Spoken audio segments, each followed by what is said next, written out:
വിതയ്ക്കുന്നതാണ് കൊയ്യുന്നത്. ഇത് നമ്മൾ പലപ്പോഴും പ്രയോഗിക്കാറുള്ളൊരു വാക്കാണ്. നമ്മൾ ശ്രദ്ധയോടെ നോക്കിയാൽ എല്ലാ മതങ്ങളുടെയും ഫണ്ടമെൻ്റൽ ബുക്സ്, അതിൽ വിശ്വസിക്കുന്ന മനുഷ്യരോട് പറയുന്ന വളരെ ലളിതസുന്ദരമായ പക്ഷേ സമഗ്രമായ ഒരു ലോജിക്കാണ്, ഒരു സെൻറ്റൻസാണ്, ഒരു സ്റ്റേറ്റ്മെൻറ്റാണ്, ഒരു ഫിലോസഫിയാണ് വിതയ്ക്കുന്നത് കൊയ്യുന്നു എന്ന് പറയുന്നത്. എല്ലാത്തിലും അത് തന്നെയാണ്. വിശുദ്ധ ഖുർആനിൽ പറയുന്നത് അതാണ്, രാമായണത്തിലും ഭാഗവതത്തിലും പറയുന്നത് അതാണ്, ബൈബിളിൽ പറയുന്നത് അതാണ്. അതായത് നിൻ്റെ പ്രവൃത്തിയാണ് നിനക്കൊടുവിൽ കൊയ്തെടുക്കേണ്ടി വരുന്നത്. ഇന്ന് സത്യം പറഞ്ഞാൽ 2 സംഭവങ്ങൾ കേട്ടപ്പോൾ ആ വിതയ്ക്കുന്നത് കൊയ്യുന്നതിൻ്റെ ഒരു ഭാവം ഞാൻ ഓർത്തുപോയി. അതിലൊന്ന് എന്താണെന്ന് വെച്ചാൽ, ഏതാനും ദിവസങ്ങൾക്ക് മുമ്പ് സാമൂഹ്യ മാധ്യമത്തിൽ ഒരാളിൻ്റെ വീഡിയോ വന്നു. അയാളെ കണ്ടാൽ നല്ല ഒന്നാം തരം ഒരു കോയാലുക്കാണ്. ഇന്നത്തെ കാലത്തെ ജിഹാദി, നീട്ടി വളർത്തിയ ദീക്ഷ ഒക്കെ അടക്കമുള്ള ധാരാളമുണ്ട്.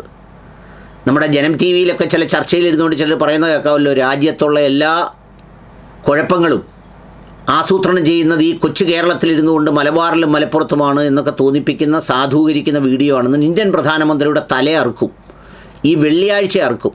എന്നിട്ട് നായിൻ്റെ മോനെ എന്നൊക്കെ അങ്ങോട്ട് വിളിക്കുന്നുണ്ട്. സംഗതി ഇത് കേട്ടാൽ തോന്നുക എന്തോ വളരെ ഗൗരവമായി നമ്മുടെ രാജ്യത്തിൻ്റെ പ്രധാനമന്ത്രിയുടെ തലയെറുക്കാനുള്ള തയ്യാറെടുപ്പ് ഇവിടെ നടത്തുന്നു എന്നുള്ളതാണ്. നമ്മൾ ചിലപ്പോൾ ഈ വാർത്തയിലൊക്കെ കാണാറില്ലേ, അച്ഛൻ മകനെ കൊന്നു, മകൻ അച്ഛനെ കൊന്നു എന്നൊക്കെ പറഞ്ഞ് വാർത്ത വായിച്ചിട്ട് താഴോട്ട് വരുമ്പോൾ 2 പേരും കൂടി ഒരുമിച്ചിരുന്ന് മദ്യപിക്കുമായിരുന്നു, ആ മദ്യപാനത്തിനിടയിലുണ്ടായ വഴക്കിനെ തുടർന്നാണ് അങ്ങനെ സംഭവിച്ചത് എന്ന് കാണുമ്പോൾ നമ്മുടെ മനസ്സിൽ തോന്നൂല്ലേ, വിതച്ചതാണ് കൊയ്യുന്നതെന്ന്. ആ നന്നായി, 2 പേരുടെ നടത്തിക്കൊണ്ടിരുന്നതല്ലേ, അനുഭവിക്കട്ടെ എന്ന് പറയുന്നത് പോലെ. സംഗതി എന്താ, ഈ വാർത്ത വന്നിട്ട് അത് വലിയ ആരും ചർച്ചയാക്കുന്നില്ല.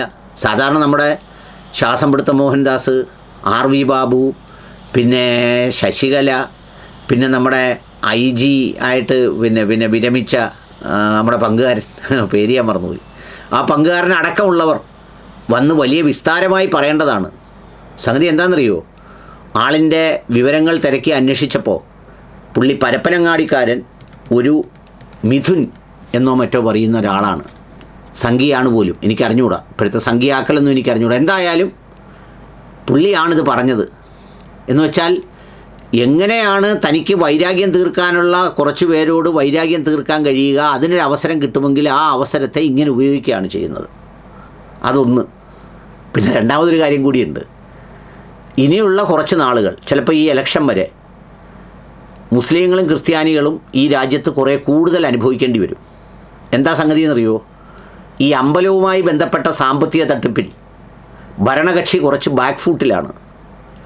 അതിനുള്ളിലെ മനുഷ്യർക്ക് തന്നെ ഒരു വിശ്വാസരാഹിത്യം തോന്നിത്തുടങ്ങി. കാരണം അമ്പലത്തിൽ നിന്നാണ് തുടങ്ങിയത്. ആദ്യം ഈ രാമക്ഷേത്ര നിർമ്മാണത്തിൻ്റെ ആണല്ലോ തുടക്കം. അവിടെ നിന്നാണ് ഇപ്പോൾ ഇവിടെ എത്തി നിൽക്കുന്നത്. അപ്പോൾ സ്വാഭാവികമായി ഒരു സംശയം മനസ്സിൽ വന്നു തുടങ്ങി. അതായത് സ്വന്തം പാളയത്തിൽ ഇടിവ് സംഭവിക്കുന്നു. വേറെ ആരെയും ഇതിന് കുറ്റം പറയാനൊക്കത്തില്ല. ഔറംഗസീബിനെ പറയാനൊക്കത്തില്ല, അക്ബറിനെ പറയാനൊക്കത്തില്ല, മുഗൾ രാജാക്കന്മാരെ ഒന്നും പറയാനൊക്കില്ല. അപ്പോൾ അതുകൊണ്ട് പിന്നെന്താ പരിഹാരമാർഗം? പിന്നത്തെ പരിഹാരമാർഗം ഈ പറഞ്ഞതുപോലെ പരമാവധി മറുവശത്ത് എന്തൊക്കെ ചെയ്യാമോ അതെല്ലാം ചെയ്ത് ഇതിലിങ്ങനെ അഭിരമിച്ചിരിക്കുന്നവരെ കൂടുതൽ വികാരഭരിതരാക്കുക എന്ന് പറയുന്ന പണിയാണ്. അതിൻ്റെ ഭാഗമായിട്ടായിരിക്കണം ഞാൻ ഇന്നലെ ഒരു വാർത്ത കണ്ടത്. മഹാരാഷ്ട്രയിലെ ക്രൈസ്തവ ചർച്ചുകളുടെ അതിൻ്റെ ഉടമകളുടെ കയ്യിലുള്ള മുഴുവൻ ഭൂമിയും അതിൻ്റെ കണക്കെടുക്കും എന്നൊരു വാർത്ത കണ്ടു. ഇന്നിപ്പോൾ പുതിയ പ്രോട്ടോക്കോൾ പരിഷ്കരിച്ച് വന്ദേമാതരം ഫുള്ളായി ചെല്ലും, പിന്നീട് ദേശീയഗാനം ചെല്ലും. ഇതൊക്കെ എന്തിനാ? പ്രത്യേകിച്ച് എന്തെങ്കിലും കാര്യം ഉണ്ടായിട്ടൊന്നുമല്ല. ഇതെല്ലാം എന്തിനാണെന്ന് ചോദിച്ചാൽ പിന്നോട്ട് പോയതിനെ മുന്നോട്ട് കൊണ്ടുവരാനുള്ള മാർഗം അന്വേഷിക്കുമ്പോൾ അതിൻ്റെ ഭാഗമായി നടത്തുന്ന ഒരു സവിശേഷമായ അഭ്യാസമാണ് ഇപ്പോൾ നടന്നുകൊണ്ടിരിക്കുന്നത്. സംഗതി ഏതായാലും കലക്കുന്നുണ്ട്. അതുകൊണ്ട് ഇനിയുള്ള 2 മാസം കാത്തിരിക്കുക. ഇതുപോലെയുള്ള നമ്മുടെ മിഥുൻ കുഞ്ഞിനെ പോലെയും മിഥുൻ കുട്ടിയെ പോലെയും ഒക്കെയുള്ള ജനാബ് മിഥുൻ കുട്ടിമാർ പ്രത്യക്ഷപ്പെടുകയും നരേന്ദ്രമോദിജിയെ പലതും പറയുകയും ചെയ്യുന്നൊരു സംഗതി വരും. പിന്നെ അതുപോലെ ഒരുപാട് നിയമങ്ങൾ വരും. ചിലപ്പോൾ എന്താ പറയുന്നത്, ഏതെല്ലാം അർത്ഥത്തിലും ഇനി വലുതായിട്ടൊന്നും എടുക്കാനില്ല. ഇപ്പോൾ SIR കൂടെ കഴിഞ്ഞപ്പോഴത്തേക്ക് ഒരുമാതിരിയൊക്കെ കഴിഞ്ഞു.